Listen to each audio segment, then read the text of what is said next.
Sitarama project కోసం భూములు ఇచ్చిన ఏ ఒక్క రైతు నష్టపోకుండా చూసుకుంటామన్నారు మంత్రి తుమ్మల నాగేశ్వరరావు. ఖమ్మం జిల్లాలోని ఏన్కూరు మండల కేంద్రంలోని సీతారామ ప్రాజెక్టు కాలువ పనులను మంత్రి పరిశీలించారు. ప్రాజెక్టు కోసం భూమిని త్యాగం చేసిన ప్రతి రైతుకి పాదాభివందనమన్నారు.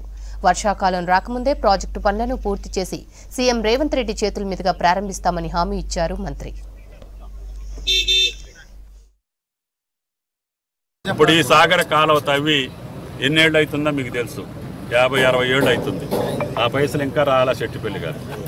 అప్పుడు త్యాగం చేసిన వాళ్ళు మరి చేయకపోతే మనకి నీళ్లు వచ్చాయా? మీ ఏనుకూరు లిఫ్ట్ అయ్యేదా? ఈ ప్రాజెక్టులకు నీళ్లు వచ్చాయా? కానీ ఇప్పుడు నాగార్జున సాగర్ నిండనటువంటి పరిస్థితి వచ్చింది కాబట్టి లాస్ట్ ఇయర్లో మనం పంటలు పండించుకోలేకపోయాం.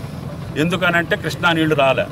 అందుకనే నేను గోదావరి నీళ్లు తీసుకొచ్చి నాగార్జున సాగర్ కాలువలో వేస్తే ఆ కృష్ణా వచ్చినా రాకపోయినా గోదావరి తల్లి వస్తుంది కాబట్టి ఆ నీళ్లతోటి ఈ జిల్లాని సస్యశ్యామలం చేయాలనేది నా కోరిక. అందుకని ఆ కోరిక కోసమే మీ ఆశీర్వాదం ఇచ్చారు.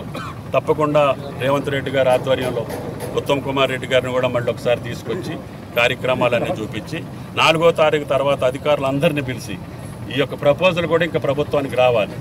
ఆ కలెక్టర్ ప్రపోజల్ వస్తేనే ఎకరానికి ఎంత ఇస్తామనేది తెలుస్తుంది. కాబట్టి ఏ రైతు నష్టపోకుండా చూసే బాధ్యత, మీ రుణం తీసుకోవాల్సినటువంటి బాధ్యత మాది.